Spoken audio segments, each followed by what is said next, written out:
देखो एक बात बताएं, जन्म पत्री जो होती है ना, वो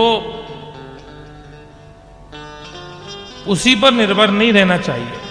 पर जो हमारे पूर्वजों ने, हमारे ऋषियों ने, हमारे संतों ने उसको हमारे लिए निर्धारित किया है, तो उसका अनुगमन भी करना चाहिए।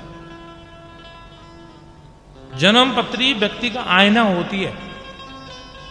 व्यक्ति भविष्य में क्या करेगा, कैसा बनेगा, वो रास्ता बताती है। पर भैया चलना तो हम ही को पड़ना। जन्म पत्री में लिखा है कि बालक डॉक्टर बनेगा, और बालक स्कूल एक दिन नहीं जाए तो कहेगा खाक का डॉक्टर बनेगा। एक मार्गदर्शन है। पूज्य महाराज श्री से पूछा महाराज जी बिहारी जाना है, महाराज जी रास्ता बताया। अब भाई जाना तो आप ही को पड़ेगा ना, महाराज जी तो मार्गदर्शन दे सकते हैं। परीक्षित की जन्मपत्री संतों ने देखी, विद्वानों ने देखी, और जन्मपत्री देखकर कह दिया आहा हरिश्चंद्र जैसा दानी होगा, सब कुछ लुटा देगा, आजान बाहु होगा। कितना इसका वर्णन करें। और महाराज वर्णन करते करते कहने लगे ये इसके द्वारा किसी ऋषि का अपमान होगा और श्राप से इसकी मृत्यु होगी, सर्प के दंशन से। ये जन्मपत्री में लिखा था परीक्षित के। भाग्य के लिखे को कोई नहीं मिटा सकता।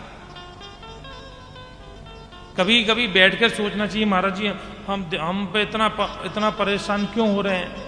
अरे भैया परमात्मा को भी भाग्य के लिखी पर चलना पड़ा। जरा कभी सोच के विचार किया। जो पृथ्वी की पुत्री है, वैसे तो जगत माता है, लेकिन आम उसमें देखें पृथ्वी की पुत्री है मां जानकी। और पुत्री किसकी बनी? महाराज जनक की, जो विधेय है। और संबंध भी जोड़ा तो किनसे? परमपिता परमात्मा श्री राम से। और वो पुत्र है महाराज दशरथ चक्रवर्ती सम्राट के। लग्न लिखी गई वशिष्ठ जी, विश्वामित्र जी ऐसे महर्षियों ने। साक्षात सरस्वती जहां आकर के महाराज गायन कर रही हो विवाह का, लक्ष्मी जहां आकर के विवाह में नृत्य कर रही हो, पार्वती जहां आकर के ढोलक बजा रही हो विवाह में, जानकी जी के विवाह में सब तीनों देवी आई थी। इंद्राणी जहां आकर के महाराज बढ़िया बढ़िया बधाई गा रही हो।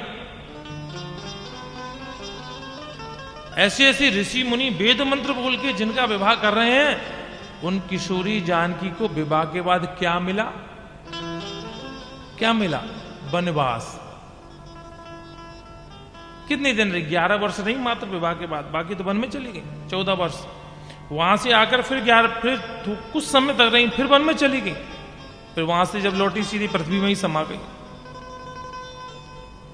क्योंकि जो लिखा है वो तो भोगना ही भोगना है। परमात्मा करके दिखाता है।